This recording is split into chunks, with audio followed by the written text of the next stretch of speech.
Hello everyone, welcome to रक्षा सूत्र knowledge. अगर आप किसी भी कम्पिटिटिव एग्ज़ाम की प्रिपरेशन कर रहे हैं तो ये वीडियो आपके लिए बहुत ज़्यादा इम्पोर्टेंट होने वाला है। दोस्तों, जब भारत का और पाकिस्तान का विभाजन हुआ उस समय भारत में 562 रियासतें थी और उन रियासतों से कहा गया या तो आप एक विलय पत्र के द्वारा उस पर सिग्नेचर करके या तो आप पाकिस्तान में मिल जाइए या फिर आप भारत में मिल जाइए।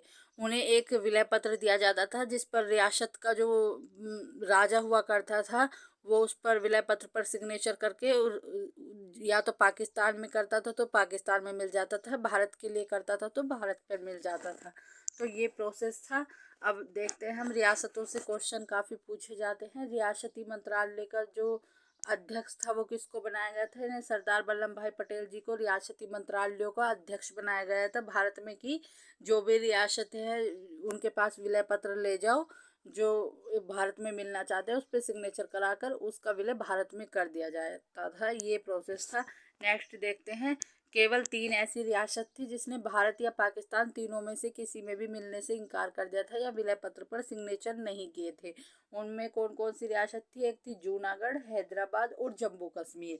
ये जो जूनागढ़ रियासत थी दोस्तों, इसका जो राजा था वो मुस्लिम था, लेकिन जो जनता थी वहाँ की ज़्यादातर हिंदू थी। जिस वजह से वहाँ पाकिस्तान पे उसने सिग्नेचर कर दिए थे, हस्ताक्षर पाकिस्तान में जूनागढ़ रियासत का विलय करने के लिए। जूनागढ़ गुजरात के पास है।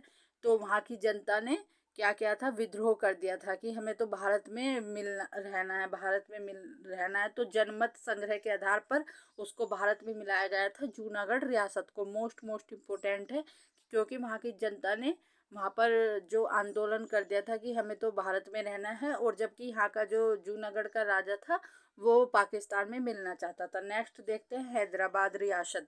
इसमें जो सरदार वल्लभ भाई जी पटेल हैं उन्होंने पुलिस कार्रवाई के माध्यम से इसे मिलाया था। ये जो हैदराबाद का जो शासक था वो भी मुस्लिम था, वो भी वहाँ पर पाकिस्तान में जाना चाहता था। फिर बाद में पुलिस कार्रवाई के माध्यम से हैदराबाद रियासत को भारत में मिलाया गया था। जम्मू कश्मीर देखते हैं दोस्तों। जब ये जो जूनागढ़ रियासत है और जम्मू कश्मीर है, पाकिस्तान ने सोचा कि अगर जूनागढ़ रियासत में जैसे जनमत संग्रह हुआ ऐसे ही जम्मू कश्मीर में करा लिया जाएगा, क्योंकि जम्मू कश्मीर का जो राजा था वह हिंदू था और वहाँ की जनता मुस्लिम थी। तो इस वजह से उन्होंने, जो पाकिस्तान ने अपने जो पुलिस जो भी होते हैं सैनिक वगैरह, वो कश्मीर में विद्रोह करने के लिए भेजे। बहुत मोस्ट इम्पोर्टेंट, आप इसको पढ़ना अलग से। जम्मू कश्मीर में तो उन्होंने वहाँ पर बहुत ज़्यादा रेप वगैरह और जो मारपीट लोगों के साथ की, जिससे काफ़ी लोग बेघर हो गए थे। और फिर जो वहाँ का राजा था उसने दिल्ली में, मतलब जो हमारे उस समय के प्रधानमंत्री थे पंडित जवाहरलाल नेहरू जी, उनको मतलब फ़ोन वगैरह के माध्यम से वहाँ पर उसके बारे में समझाया। तो फिर यहाँ से जो हमारी आर्मी या फिर वो गई, जिस वजह से जो युद्ध चल रहा था, जो कश्मीर उनके पास है वो पोक कहलाता है, पाक अधिकृत कश्मीर, और जो हमारे अंडर में है वो भारत वाला जो कश्मीर है वो कहलाता है। तो ये विलय पत्र के हस्ताक्षर के द्वारा जम्मू कश्मीर को भारत में मिलाया गया था। मोस्ट इम्पोर्टेंट है, आप इसे अलग से पढ़ना, देखना, बहुत वो है। नेक्स्ट देखते हैं। नेक्स्ट होगा हमारा संघ और राज्य क्षेत्र। संघ और राज्य क्षेत्र के बारे में हम पढ़ेंगे। यहाँ पर भारत राज्यों का संघ है जिसमें 28 राज्य, पहले 7 थे, अब 8 केंद्र शासित प्रदेश है। लद्दाख न्यू केंद्र शासित प्रदेश बना है। नेक्स्ट देखते हैं, राज्यों का पूर्ण गठन समिति के अध्यक्ष के धर को बनाया गया था, लेकिन बाद में इसे जो जवाहरलाल नेहरू जी हैं और पीटाबी जो हैं उनकी एक बाद में भी एक समिति बनी जिसने इस जो राज्य पूर्व गठन समिति या पूर्व गठन निर्णय को अस्वीकार कर दिया था, जिसके कारण जो आंध्र प्रदेश था उसमें प्रथम तेलुगु भाषा राज्य बना था। मतलब तेलुगु भाषा राज्य दोस्तों, जैसे एक विशेष क्षेत्र में सर्वाधिक बोली जाने वाली भाषा के जो लोग होते हैं उसको लेकर एक राज्य बनाने की मांग हो रही थी आंध्र प्रदेश में सबसे पहले। तो 1 अक्टूबर 1953 को पहला आंध्र प्रदेश राज्य बना, जो भाषा के आधार पर पहला राज्य बना था। इसमें जो आंदोलन करा था श्री राम लल्लू नेतृत्व में किया गया था यहाँ पर आंदोलन, और इन्होंने भूखा रहे थे, ये आमंत्रण करा था, जिसके कारण इनकी मृत्यु हो गई थी। जिसके बाद तुरंत ही आंध्र प्रदेश 1953 में पहला तेलुगु भाषा राज्य बना। मोस्ट इम्पोर्टेंट है। और ये समिति भी राज्यों के पुनर्गठन समिति का अध्यक्ष एस.के. धर को बनाया गया था। नेक्स्ट देखते हैं, राज्य पुनर्गठन आयोग का अध्यक्ष कौन थे? तो ये फजल अली थे राज्य पुनर्गठन आयोग के अध्यक्ष। अन्य सदस्य देख लेते हैं। इसके अन्य सदस्य थे जो ये तो राज्य पुनर्गठन आयोग के अध्यक्ष थे फजल अली, और अन्य सदस्य इसके हरदेनाथ कुंजरू, के.एम. पनिकर थे। मोस्ट इम्पोर्टेंट है। नेक्स्ट देखते हैं। नेक्स्ट होगा हमारा राज्य पुनर्गठन अधिनियम जुलाई 1956 में बना था। कई बार एग्जाम में पूछा जा चुका है कि राज्य पुनर्गठन अधिनियम कब आया था। तो ये जुलाई 1956 में आया था। सबसे पहले जब राज्य पुनर्गठन अधिनियम हुआ तो इसमें 14 राज्य, 6 केंद्र शासित प्रदेशों को शामिल किया गया था। ये एग्जाम क्वेश्चन कई बार पूछा जा चुका है यूपीपीसीएस में कि राज्य पुनर्गठन अधिनियम के तहत कितने राज्य थे। तो 14 राज्य थे। मोस्ट इम्पोर्टेंट है। नेक्स्ट देखते हैं। ये क्वेश्चन यूपीपीसीएस में पूछा जा चुका है, कई बार पूछा जा चुका है कि भारत में फ्रांसीसी बस्ती निम्न में से कौन सी थी? तो पांडिचेरी, यानाम, चंद्रनगर, केरिकल, ये फ्रांस के अंडर में थे। जिस टाइम भारत आज़ाद हुआ उन्होंने नवंबर 1956 में फ्रांस द्वारा भारत को सौंप दिए गए थे। तो ये मोस्ट इम्पोर्टेंट है। कई बार पूछा जा चुका है कि फ्रांसीसी बस्ती कौन सी थी जो भारत में थी। तो ये पांडिचेरी, यानाम, चंद्रनगर, केरिकल, इन पर फ्रांसियों का जो शासन था जब भारत आज़ाद हुआ 1956 में फ्रांसीसियों द्वारा भारत को सौंप दिए गए थे। नेक्स्ट देखते हैं, पुर्तगाली बस्ती कौन कौन सी भारत में जिन पर पुर्तगालियों का जो अधिकार था? गोवा, दमन एवं द्वीप, इन पर पुर्तगालियों का कब्जा था। और 18 दिसंबर 1961 में पुर्तगाली द्वारा भारत को सौंप दिए गए थे। कई बार एग्जाम में पूछा जाता है।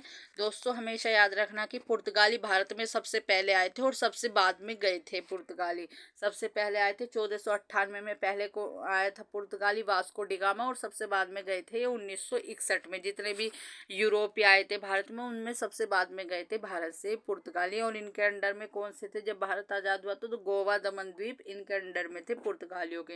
नेक्स्ट देखते हैं, राज्यों का गठन देखते हैं। मोस्ट इम्पोर्टेंट है। इनसे क्वेश्चन कई बार पूछे जाते थे कौन सा राज्य कब उसका गठन किया गया है। जैसे ये आंध्र प्रदेश है, प्रथम भाषा के आधार पर इसका गठन किया गया 1953 में बना था ये सबसे पहले।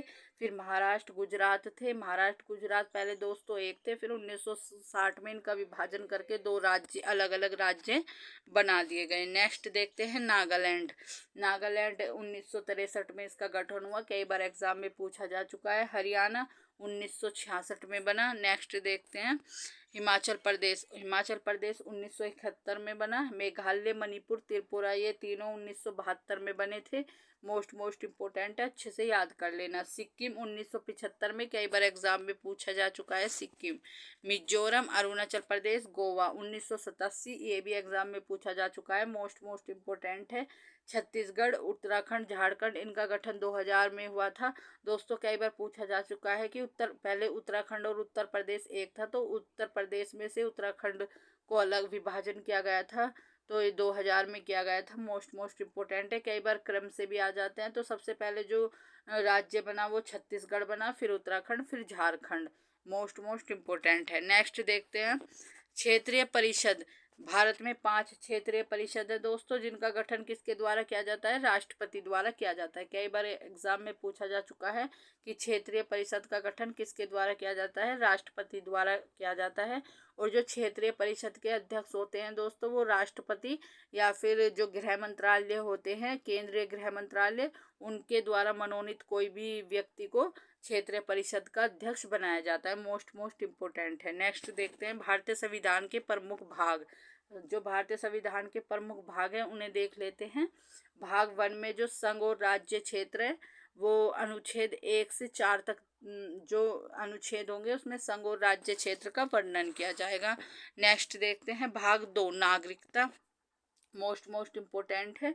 यह अनुच्छेद 5 से 11 तक नागरिकता का जो वर्णन किया गया है, उल्लेख किया गया है। कई बार एग्जाम में पूछा गया है कि भाग 2 में क्या है? नागरिकता है। और भाग 3 ये मौलिक अधिकार, जो मौलिक अधिकार अमेरिका के संविधान से लिए गए हैं मौलिक अधिकार, ये अनुच्छेद 12 से 35 तक है मौलिक अधिकार। कई बार एग्जाम में पूछा जा चुका है। नेक्स्ट देखते हैं भाग 4 नीति निर्देशक तत्व, ये अनुच्छेद 36 से 51 तक है और ये आयरलैंड से लिए गए हैं नीति निर्देशक तत्व। नेक्स्ट देखते हैं भाग 4 के, भाग 4 के मूल कर्तव्य है, ये रूस से लिए गए हैं और इसमें अनुच्छेद 51 के में और मूल कर्तव्यों की संख्या दोस्तों 11 है। कई बार ये भी एग्जाम में पूछा जा चुका है कि मूल कर्तव्यों की संख्या कितनी है, तो 11 है मूल कर्तव्यों की संख्या और ये अनुच्छेद 51 के में है। नेक्स्ट देखते हैं भाग 5, भाग 5 में संघ जो केंद्र होता है ना उसका वर्णन किया गया है भाग 52 से लेकर 151 तक, जिसमें राष्ट्रपति प्रधानमंत्री वगैरह आते हैं। भाग 6 में देख लेते हैं, भाग 6 में राज्यों का वर्णन किया गया है, जो राज्य है अनुच्छेद 152 से 237 तक, इसमें जो भाग 6 में किया गया है जिसमें राज्यपाल मुख्यमंत्री वगैरह आते हैं। नेक्स्ट देखते हैं भाग 8, भाग 8 में संघ राज्य क्षेत्र दोनों जो सम्मिलित रूप से उनका वर्णन किया गया है 239 से लेकर 242 तक। भाग 9 कई बार एग्जाम में पूछा जा चुका है कि भाग 9 में क्या है, तो पंचायतें हैं जो अनुच्छेद 243 से लेकर 243 के न तक है, मोस्ट इम्पोर्टेंट है। नेक्स्ट देखते हैं भाग 9 के, ये भाग 9 के बाद ही जोड़ी गई थी 9 के नगर पालिका, इसमें अनुच्छेद 243 से लेकर तय तक है, मोस्ट इम्पोर्टेंट है। भाग 11 संघ और राज्यों के बीच जो संबंध होते हैं उनको उल्लेख किया गया है और इसमें अनुच्छेद 245 से 263 तक इसमें उल्लेख किया गया है, मोस्ट इम्पोर्टेंट है। भाग 12 मोस्ट इम्पोर्टेंट, अभी यूपीपीसीएस में पूछा गया था ये क्वेश्चन शायद आरओ में कि 300 जो संपत्ति का अधिकार था 300 के, उसको किस भाग में रखा गया है, तो भाग 12 में वित्त संपत्ति संविदाएं वाद इनको उल्लेख किया गया है। और ये जो संपत्ति का अधिकार था, ये जो पहले मौलिक अधिकार था इसको हटा दिया गया और 300 के में एक जो सभी वो बना दिया गया है इसको कानून, ये 300 के भाग 12 में इसको रखा गया है। नेक्स्ट देखते हैं भाग 14 संघ राज्यों के अधीन सेवाएं, अनुच्छेद 245 से 263 है। भाग 15 मोस्ट इम्पोर्टेंट है निर्वाचन, जिसमें अनुच्छेद 324 से 329 तक है। भाग 17 में राजभाषा है हमारी, इसमें 343 से लेकर 351 तक है। भाग 18 आपात उपबंध, जो आपातकालीन होते हैं इनको 352 से 360 तक इसका वर्णन किया गया है। 352, 356, 360 में 3 आपात उपबंध है हमारे देश में, इनको भाग 18 में उल्लेख किया गया है। भाग 20 संविधान संशोधन द्वारा अनुच्छेद 368 में संविधान संशोधन का उल्लेख किया गया है, मोस्ट इम्पोर्टेंट है। वैसे तो संविधान जो भाग है दोस्तों, जो सबसे पहले थे वो 22 भाग थे, लेकिन इसमें कुछ अब भागों की संख्या 25 हो गई है। जैसे कि देखो मूल कर्तव्य एक भाग है तो इसको नहीं जोड़ा गया है, तो ऐसे करके भाग ये 25 हो गई है। मूल कर्तव्य एक भाग ये जोड़ा गया है और ये पंचायतें जोड़ी गई हैं, नगर पालिकाएं पंचायतें, तो अब भागों की संख्या कितनी हो गई है दोस्तों, तो 25 हो गई है। मोस्ट इम्पोर्टेंट है, आप इन्हें अच्छे से याद कर लेना। अगर आपको क्वेश्चन का लेवल अच्छा लगा है तो चैनल को सब्सक्राइब, वीडियो को लाइक एंड शेयर करें। Thank you so much.